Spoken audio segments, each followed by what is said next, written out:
Physical science 9th class problems బలం మరియు గమన నియమాల్లో 1 kilogram ద్రవ్యరాశి గల ఒక రాయి గడ్డ కట్టబడిన ఒక సరస్సు ఉపరితలం మీద నుంచి 20 మీటర్ పర్ సెకండ్ వేగంతో విసరబడినది.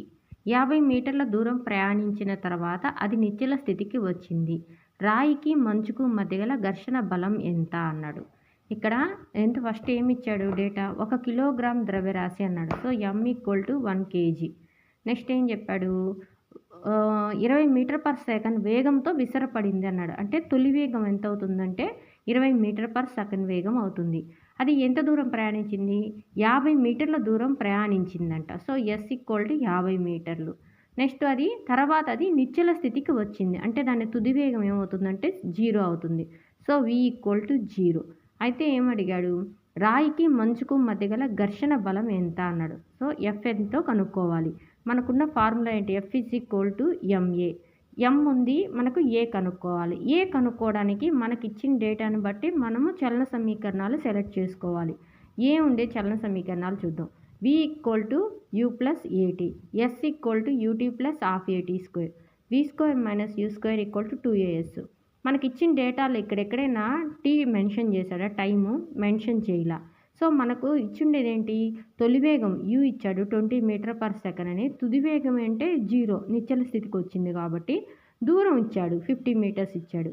సో ఆ 3 కలిపి ఉండే ఫార్ములా ఇది. సో ఇందులో సబ్స్టిట్యూట్ చేస్తే మనకు త్వరణం విలువ తెలుస్తుంది. ఆ త్వరణాన్ని బలానికి కనుక్కునే ఫార్ములాలో F = maలో సబ్స్టిట్యూట్ చేస్తే మనకు ఆన్సర్ వస్తుంది. ఇక్కడ చూద్దాం. v² - u² = 2as. v² ఎంత 0² మైనస్ u² ఎంత 20². 0² - 20² = 2as. a ఎంత తెలియదు కాబట్టి s సబ్స్టిట్యూట్ చేసాం 50 వేసాం. సో 0² అన్నా ఏదన్నా 0 అయిపోయింది. 20² ఎంత 400. ముందు ఏముంది మైనస్ ఉంది. -400 = 2 × 50 100 × a. ఇక్కడ మనకు కనుక్కోవాల్సింది a కాబట్టి a ఇటువైపు ఉంచి 100ని ఇటు సైడ్కి పంపిస్తే ఏమవుద్ది ఇక్కడ మల్టిప్లై చేస్తుంది కాబట్టి ఇక్కడికి వచ్చేసరికి డివైడెడ్ బై చేస్తుంది. So -400/100, 100 4s are 400. So a ఎంత అవుతుంది -4 metre per second square. Metre per second square ఏంటంటే త్వరణానికి ఫార్ములా అనమాట. అది త్వరణానికి మనకు వచ్చే యూనిట్లు మీటర్ పర్ సెకండ్ స్క్వేర్. అది ఎలా మీటర్ పర్ సెకండ్ స్క్వేర్ వస్తుంది ఇవన్నీ మీకు ఇంకొక వీడియోలో చేసి చూపిస్తా. నెక్స్ట్ ఇప్పుడు ఫార్ములా సబ్స్టిట్యూట్ చేద్దాం. మనం ఏం కనుక్కోమన్నాడు ఘర్షణ బలం కనుక్కోమన్నాడు. ఘర్షణ బలం ఎప్పుడు ఆ బలానికి వ్యతిరేక దిశలో పనిచేస్తుంది. సో వ్యతిరేక దిశలో పనిచేస్తుంది అంటే దాన్ని మైనస్తో మనము ఇండికేట్ చేయాలి. ఆల్రెడీ మనకి ఎట్లా త్వరణం అనేది -4 వచ్చింది కదా.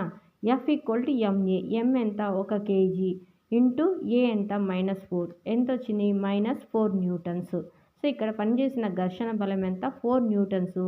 ఎలా పనిచేస్తుంది వెళ్ళే వస్తువుకి వ్యతిరేక దిశలో పనిచేస్తుంది కాబట్టి దాన్ని మైనస్తో సూచించాలి. అలా మనకు -4 న్యూటన్స్. మనకు వచ్చిన ఆన్సర్ కూడా -4 న్యూటన్స్.